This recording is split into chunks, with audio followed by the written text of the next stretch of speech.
बच्चों, आज के इस वीडियो में आपका बहुत बहुत स्वागत है। मैं आपको पाठ 32 भीष्म शरशय्या पर तो पढ़ाने चल रही हूँ। शरशय्या का मतलब होता है बाणों का बिस्तर, यानी यहाँ पर उस घटना की चर्चा शुरू होने जा रही है जब भीष्म को बाणों से पूरा उनका शरीर बिंध जाता है, मगर प्राण नहीं निकलते। तो उन्हीं बाणों के बिस्तर पर रहकर उन्होंने शेष बचा हुआ जो महाभारत का युद्ध था उसे देखा। तो उसी की चर्चा मैं यहाँ करने चल रही हूँ। तो मैं पाठ को पढ़ती हूँ। पेज नंबर 75 है, 75। 10वें दिन का युद्ध पहुंच गया है। इससे पहले मैंने 9वें दिन के युद्ध तक की घटना आपको पढ़ा दी है। तो आज 10वें दिन के युद्ध की चर्चा होने जा रही है। 10वें दिन का युद्ध शुरू हुआ। आज पांडवों ने शिखंडी को आगे किया, आगे आगे शिखंडी और उसके पीछे अर्जुन। अर्जुन की आड़ से शिखंडी की आड़ से अर्जुन ने पितामह पर बाण बरसाए। शिखंडी के बाणों ने वृद्ध पितामह का वक्षस्थल बींध दी। यानी ये शिखंडी वही है, काशीराज की कन्या, जिसे भीष्म ने भरी सभा से उठा कर लाए थे और बाद में उसके अनुनय विनय पर उसे छोड़ दिया था। तो उसने शिव की आराधना की। शिव की आराधना करने के बाद ये वरदान उसे मिला था शिखंडी होने का। उसी की घटना यहाँ पर बताई गई है। तो शिखंडी के बाणों ने वृद्ध पितामह का वक्षस्थल बींध डाला। भीष्म ने अपने चेहरे पर जरा भी शिकन न आने दी और शिखंडी के बाणों का प्रत्युत्तर नहीं दिया। अब 10वें दिन के युद्ध की चर्चा है। भीष्म ने अपनी मृत्यु को कैसे होगी इसका राज स्वयं बताया था कि अगर शिखंडी को आगे करके बाण मारा जाएगा तो मैं उसे प्रत्युत्तर में बाण नहीं मारूंगा, क्योंकि शिखंडी पूर्व जन्म की स्त्री है, इसके नाते मैं बाण नहीं चलाऊंगा। वही हुआ। पितामह ने प्रत्युत्तर नहीं दिया और अर्जुन ने जब यह देखा कि पितामह प्रतिरोध नहीं कर रहे तो जरा जी कड़ा करके उसने भीष्म के मर्म स्थलों को लक्ष्य करके तीखे बाणों से बेधना शुरू कर दिया। अर्जुन को ये लगा कि अगर तीखे बाणों से उनके मर्म स्थलों को बीधा जाएगा तो संभवतः दर्द से तड़प कर वे उत्तर देंगे। पर इतने पर भी उनका मुख मलिन न हुआ। भीष्म ने अर्जुन पर शक्ति अस्त्र चलाया। अर्जुन ने उसे 3 बाणों से काट गिराया। जब भीष्म को यह निश्चय हो गया कि आज का यह युद्ध उनका आखिरी युद्ध होगा, इस कारण वह हाथ में ढाल तलवार लेकर रथ से उतरने लगे। भीष्म को तो ये पता चल ही चुका था कि ये उनका आखिरी युद्ध है और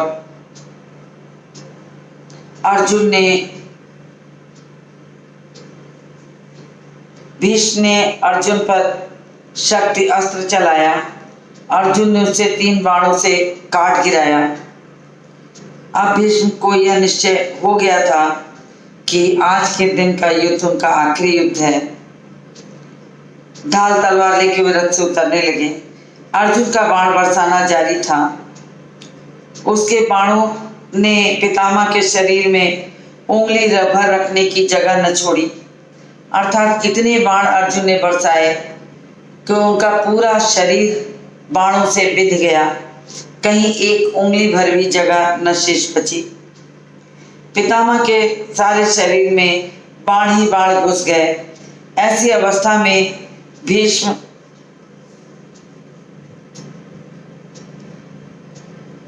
रथ से ऐसी अवस्था में ही भीष्म रथ से सिर के बल जमीन पर गिरे और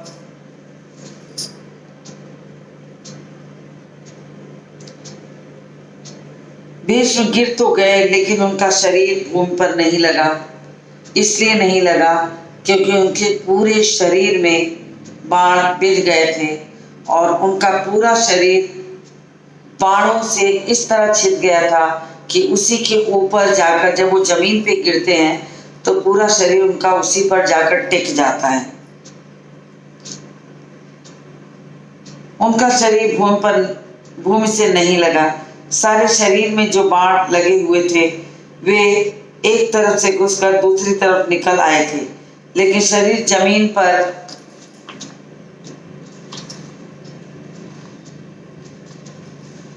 न गिरकर उन तीरों के सहारे ऊपर उठ रहा था। यानी कि पूरे शरीर में बाण पूरी तरीके से बिंध गए थे और शरीर जो था वो जमीन से नहीं टकरा सकता था, क्योंकि बाण शरीर की आर से पार थे। तो जब बाण आर पार है, व्यक्ति गिरेगा तो उन्हीं बाणों के ऊपर जाके वो टिक जाएगा।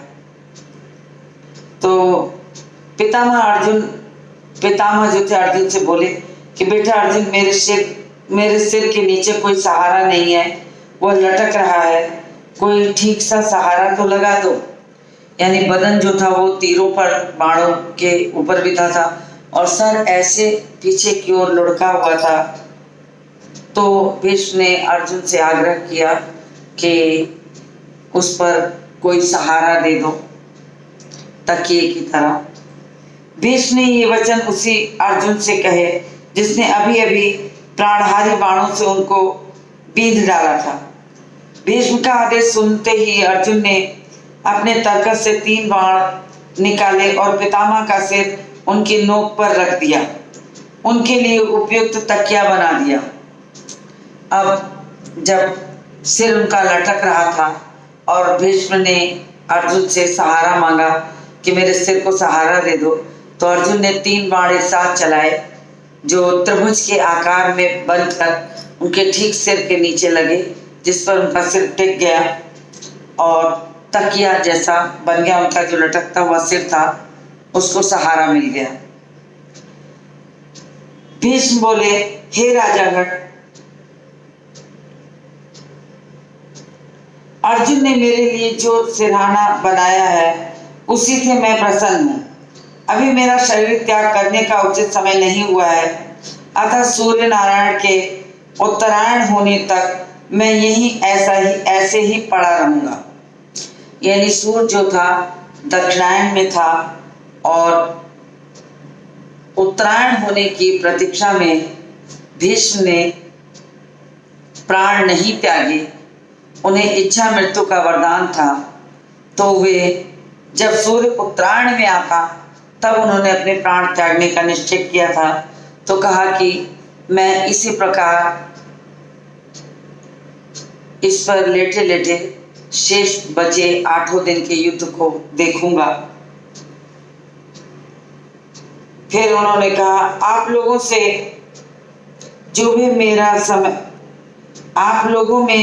से जो भी उस समय तक जीवित बचे वे आकर मुझे देख जाएं। उनका युद्ध के बाद कौन शेष बचेगा कौन नहीं बचेगा इसका तो कोई ठिकाना नहीं है, लेकिन जो शेष बचे वे अवश्य मुझसे मिलने आ जाएं। इसके बाद पितामह ने अर्जुन से कहा कि बेटा, मेरा शरीर जल रहा है और प्यास लग रही है, थोड़ा पानी पिलाओ। अर्जुन ने तुरंत धनुष तान कर भीष्म के दाहिनी बगल में पृथ्वी पर बड़े जोर से एक तीर मारा। बाण पृथ्वी में घुसकर सीधा पाताल में गया। उसी क्षण उस स्थल से जल का एक सोता फूटा और पितामह भीष्म ने अमृत के समान मधुर और शीतल जल पीकर अपनी प्यास बुझाई। वह बहुत प्रसन्न और खुश दिखाई पड़ रहे थे। अब भीष्म को उसी सरशैया पे लेटे हुए प्यास की अनुभूति हुई तो उन्होंने अर्जुन से कहा कि अर्जुन मुझे प्यास लगी है। अर्जुन ने ठीक उनके सिरहाने के बगल में बाण से एक जमीन में एक ऐसा बाण मारा कि उससे जल का एक सोता फूट निकला और उस धारा को पीकर भीष्म की जो प्यास थी वो मिट जाती है, प्यास बुझा लेते हैं और बहुत प्रसन्न होते हैं। जब कर्ण को यह पता चला पितामह भीष्म घायल होकर रण क्षेत्र में पड़े हैं तो वह उनके पास गया। प्रणाम करके जब कर्ण उठा तो पितामह को उसके मुख पर भय की छाया सी दिखाई दी। यह देखकर भीष्म का दिल भर आया। शरीर पर लगे हुए बाणों से होने वाले कष्ट को दबाकर वो बोले, बेटा तुम राधा के पुत्र नहीं कुंती के पुत्र हो, सूर्य पुत्र। मैंने तुमसे कभी द्वेष नहीं किया, अकारण ही तुमने पांडवों से बैर रखा, इसी कारण तुम्हारे प्रति मेरा मन मलिन हुआ। तुम्हारी दानवीरता और शूरता से मैं भलीभांति परिचित हूँ, इसमें कोई संदेह नहीं। अंतिम समय में जब कर्ण को ये पता चलता है कि भीष्म शरशैया पर है तो वो उनके पास आता है। भीष्म को ऐसा लगता है कि कर्ण के चेहरे पर एक भय है। अपने कष्ट को भूलकर भीष्म ने कर्ण से बातचीत की और बताया कि तुम कुंती पुत्र हो, सूर्य पुत्र हो, तुमने दुर्योधन का साथ दिया, तुम चाहते तो पांडवों के साथ हो सकते थे। उन्होंने कहा मैं तुम्हारी दानवीरता शूरवीरता सब कुछ जानता हूं, फिर भी तुम पांडवों के साथ न होकर के कौरवों के साथ हो, इसमें कोई संदेह नहीं कि शूरता में तुम कृष्ण और अर्जुन की बराबरी कर सकते हो। तुम पांडवों में ज्येष्ठ हो। उन्होंने ये भी बताया कि तुम कुंती के पहले पुत्र हो तो पांडवों में तुम ज्येष्ठ हुए, बड़े हुए। इस कारण तुम्हारा कर्तव्य है कि तुम उनसे मित्रता कर लो। मेरी यही इच्छा है कि युद्ध में मेरे सेनापतित्व के साथ ही पांडवों के प्रति तुम्हारे बैर भाव का आज अंत हो जाए। उन्होंने कहा कि बस तुम अब ये कर सकते हो कि पांडवों से अपना बैर मिटा लो और उनके साथ मिल जाओ। अभी तक तुम्हारे मन में जो बैर था वो खत्म कर लो, तुम जाओ उनसे मिल लो। सब बातें जब हो गई तो यह सुनकर कर्ण बड़ी नम्रता के साथ बोला, पितामह मैं जानता हूँ कि मैं कुंती का पुत्र हूँ, लेकिन यह भी मुझे मालूम है कि मैं सूत पुत्र नहीं हूँ। लेकिन यह बात मुझसे नहीं हो सकती कि मैं दुर्योधन का साथ छोड़ दूं। उसके पीछे बहुत बड़ा कारण था, ठीक भीष्म की तरह ही। जिस समय राजाओं का मल्लयुद्ध का अभ्यास द्रोणाचार्य गुरु लेते हैं, राजपुत्र उसमें भाग लेते थे।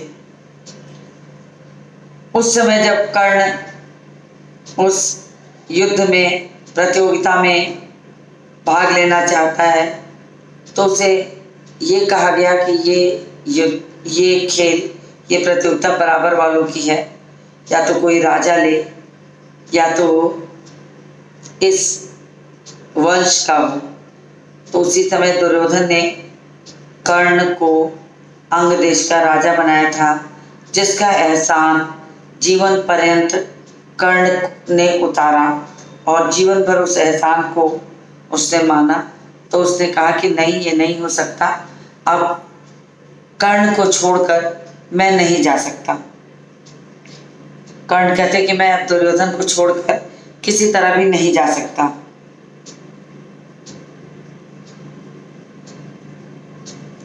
तो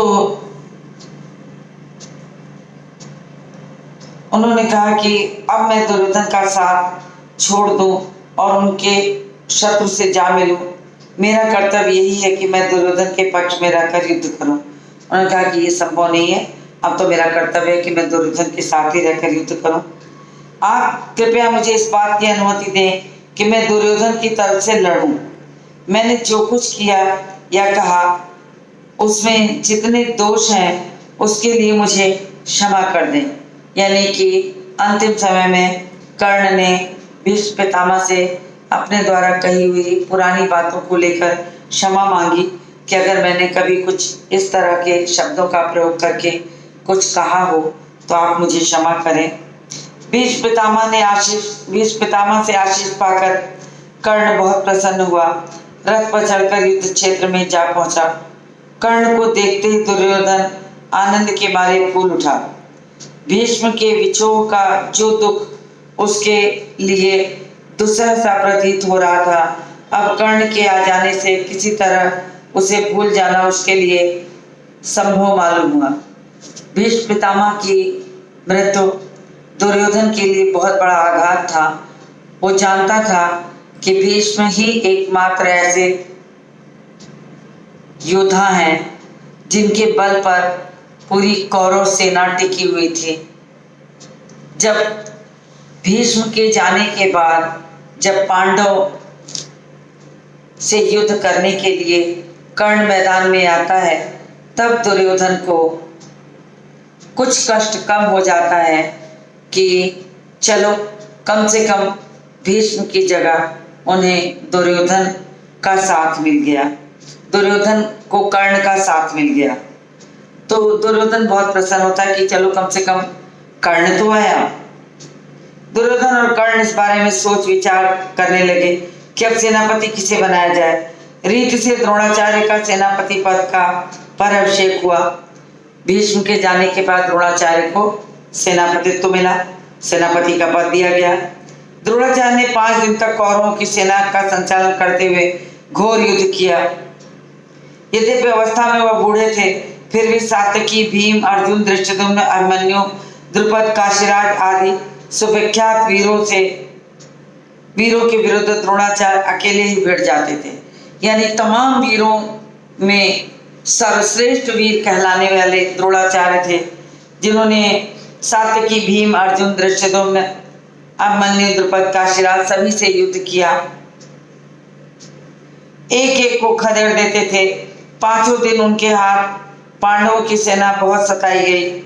आचार्य द्रोण ने पांडव सेना की नाक में दम कर दिया। द्रोणाचार्य के सेनापतित्व ग्रहण करने के बाद दुर्योधन, कर्ण, दुशासन तीनों ने आपस में सलाह करके एक योजना बनाई। उनके अनुसार दुर्योधन आचार्य के पास जाकर बोला, आचार्य, किसी भी उपाय से आप युधिष्ठिर को जीवित पकड़कर हमारे हवाले कर सके तो बड़ा ही उत्तम होगा। यानी ये योजना बनी कि किसी भी प्रकार युधिष्ठिर को जीवित पकड़ लीजिए। दुर्योधन का उद्देश्य तो कुछ और ही था। दुर्योधन को यह भी पता चल गया था कि युधिष्ठिर का वध करने से कोई लाभ नहीं हो सकता। इसके विपरीत यदि युधिष्ठिर को जीवित पकड़ लिया जाए तो युद्ध भी शीघ्र ही बंद हो जाएगा और जीत भी कौरवों की होगी। तो उन्होंने ये योजना बनाई कि युधिष्ठिर को जीवित पकड़ा जाए। थोड़ा राज युधिष्ठिर को देने का बहाना करना होगा, सो वह कर देंगे। बाद में फिर जुआ खेलकर सहज ही उसे वापस भी छीन लेंगे। इन्हीं सब विचारों से प्रेरित होकर दुर्योधन ने द्रोणाचार्य से युधिष्ठिर को जीवित पकड़ लाने का अनुरोध किया। उन्होंने सोचा कि अगर युधिष्ठिर पांडवों की सेना से पकड़े गए तो सारी पांडव सेना जो है वो कमजोर पड़ जाएगी, उनका बल छिन जाएगा और युधिष्ठिर को जीतकर वे आधा राज्य दे देंगे। बाद में उन्हें पुनः जुए में हराकर वो राज्य वापस ले लेंगे। ये योजना बनाकर युधिष्ठिर को जीवित पकड़ने की योजना बनी। लेकिन द्रोण को जब दुर्योधन के असली उद्देश्य का पता लगा तो वह बहुत उदास हो गए।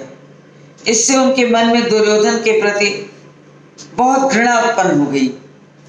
वो दुर्योधन के उद्देश्य को समझ नहीं पाए थे। जब उन्हें इस सही बात का पता चलता है कि आखिर दुर्योधन युधिष्ठिर को क्यों पकड़ना चाहता है, तो उन्हें बहुत घृणा हो जाती है। मन ही मन वह सोचकर उन्होंने संतोष कर लिया कि युधिष्ठिर के प्राण न लेने का कोई न कोई बहाना तो मिल ही गया। अब युधिष्ठिर का प्राण द्रोणाचार्य लेना भी नहीं चाहते थे। उन्हें जीवित पकड़ने को कहने पर उन्हें लगा कि चलो अच्छा हुआ, अब मुझे युधिष्ठिर को अपने बाणों से नहीं मारना पड़ेगा, एक अच्छा बहाना मिल गया। पांडव तो द्रोणाचार्य की अद्वितीय शूरता एवं शस्त्र विद्या के अनुरूप ज्ञान से भली भांति परिचित ही थे। अतः जब सुना कि द्रोणाचार्य ने युधिष्ठिर को पकड़ने का निश्चय ही नहीं किया बल्कि प्रतिज्ञा भी की है, तो वे भयभीत हो गए। पांडवों को द्रोणाचार्य के बाण विद्या से वो अवगत थे, अच्छी तरह जानते थे। जब उन्होंने युधिष्ठिर को पकड़ने की बात सुनी तो डर जाते हैं, भयभीत हो गए। सबको यही चिंता सताने लगी कि किसी तरह युधिष्ठिर की रक्षा का पूरा प्रबंध कर दिया जाए, द्रोणाचार्य किसी भी रूप में युधिष्ठिर को ना पकड़ पाए। द्रोण ने अपने सारथी को आज्ञा दी कि रथ को उस ओर ले चलो जिधर युधिष्ठिर युद्ध कर रहे हैं। अब द्रोण ने युधिष्ठिर को पकड़ने के लिए सारथी से कहा कि उधर ही ले चलो जहां युधिष्ठिर युद्ध कर रहे हैं। जिधर युधिष्ठिर युद्ध कर रहे हैं युधिष्ठिर संभले इससे पहले ही द्रोणाचार्य वेग से उनके निकट जा पहुंचे। धृष्टद्युम्न ने 1000 चेष्टा की परंतु वह द्रोण को नहीं रोक सका। युधिष्ठिर पकड़े गए। युधिष्ठिर पकड़े गए कि चिल्लाहट से सारा कुरुक्षेत्र गूंज उठा। इतने में ही एकाएक न जाने कहां से अर्जुन उधर से आ पहुंचा।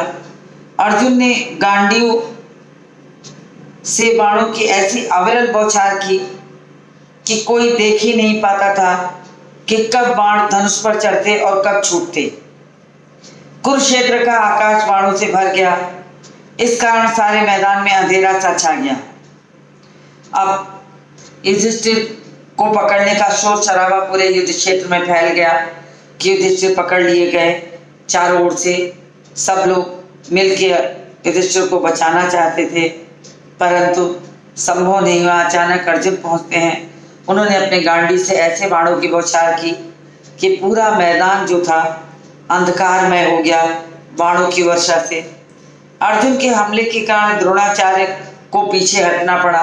अब द्रोणाचार्य ने जो युधिष्ठिर को पकड़ने की योजना बनाई थी उसे विफल होकर उन्हें पीछे हटना पड़ा।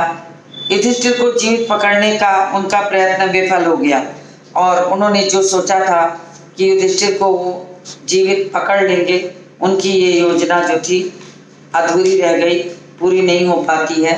तो उन्हें लगा कि अब बहुत कठिन है कि हम युधिष्ठिर को पकड़ पाएंगे। अर्जुन के हमले से, अर्जुन के किए बाण वर्षा से वातावरण इतना धुएं से भर गया कि कब वो बाण निकालते थे और कब चलाते थे इसका पता भी नहीं चलता था और बाणों से पूरा वातावरण अंधकारमय हो गया। ऐसा लग रहा था कि अंधेरा छा गया है। अर्जुन के हमले के कारण द्रोणाचार्य को भी इतना उनको अनुमान नहीं था कि अर्जुन का हमला इस तरह का होगा। वो घबरा जाते हैं, थोड़ा पीछे हट जाते हैं। युद्ध को, युधिष्ठिर को जीवित पकड़ने का जो उनका प्रयास था वो विफल हो गया, जिसमें उन्होंने जो योजना बनाई थी पकड़ने की वो नहीं पूरी हो पाई। और जो संध्या समय, उस समय उसके अभी वो पकड़ने के प्रयास में ही थे कि संध्या होते होते उस दिन का युद्ध भी बंद होने चला। तो बच्चों, संध्या होते, सूर्यास्त होते ही युद्ध जो रहता था वो बंद होने लगता था। तो और द्रोण ने जो युधिष्ठिर को जिंदा पकड़ने की योजना बनाई थी दुर्योधन के कहने पर कि एक युधिष्ठिर के पांडव सेना से निकलते ही सारी पांडव सेना कमजोर पड़ जाएगी और स्थिति ये होगी कि पांडव सेना के अंदर किसी को भी इतनी ताकत शेष नहीं बचेगी कि वो द्रोणाचार्य, कर्ण और दुर्योधन का सामना कर सकें। इसलिए द्रोणाचार्य को लगा कि उन्हें युधिष्ठिर को नहीं मारना पड़ेगा, तो इसलिए उन्हें जिंदा ही पकड़ लेना चाहिए। प्रयास तो उन्होंने बहुत किया, मगर अर्जुन के बीच में आ जाने के कारण उनका जो ये प्रयास था वो विफल हो गया। वो अपने कार्य में सफल नहीं हो पाए और इसी प्रयास में सूर्य अस्त की ओर चला गया। धीरे धीरे सूर्यास्त होने को आ गया। तो सूर्यास्त होते ही युद्ध बंद हो जाता था तो आगे का युद्ध हो नहीं सकता और युधिष्ठिर के पकड़े जाने की जो योजना थी वो पूरी नहीं हुई। कौरव सेना में भय छा गया। पांडव सेना के वीर शान से अपने अपने शिविर में लौट गए। जब उन्हें पता चलता है कि युधिष्ठिर को जिंदा पकड़ने की जो ये योजना थी वो विफल हो गई है, तो वो बड़े शान से प्रसन्नतापूर्वक खुशी मनाते हुए एक एक करके अपने शिविर की ओर लौट पड़े। सैन्य समूह के पीछे पीछे चलते हुए कृष्ण और अर्जुन भी अपने शिविर में जा पहुंचे। इस प्रकार 11वें दिन का युद्ध समाप्त हुआ। अब जो यहाँ पर युद्ध चल रहा था भीष्म की सरसैया का, वे 10वें दिन से 11वें दिन के बीच का युद्ध था, जिसमें भीष्म पितामह जैसे महान योद्धा जो सरसैया पर पड़े रहते हैं, अर्जुन ने जिनके शरीर को बाणों से बिंध दिया था और उन्हें लगा कि जब तक सूर्य वापस उत्तरायण में नहीं आ जाता वो प्राण नहीं त्यागेंगे, तो उन्होंने उसी सरसैया पे लेटकर प्रतीक्षा की सूर्य के उत्तरायण होने की। और तब तक उन्होंने सभी से कहा कि आप लोगों में से जो भी शेष बचा रहे इस युद्ध में से, वो भी अंत में मुझसे आकर अवश्य मिल ले। सरसैया पे पड़े रहने की बात जब कर्ण ने सुनी तो कर्ण भी उनसे मिलने जाता है, अपने किए अपराधों की क्षमा मांगता है। भीष्म ने भी क्षमा करते हुए कर्ण को ये बता दिया कि तुम कुंती पुत्र हो। कर्ण ने ये भी कहा कि मुझे इस बात की जानकारी है कि मैं कुंती पुत्र हूँ और पांडव भ्राता में मैं ज्येष्ठ हूँ, लेकिन मैं दुर्योधन का साथ नहीं छोड़ सकता।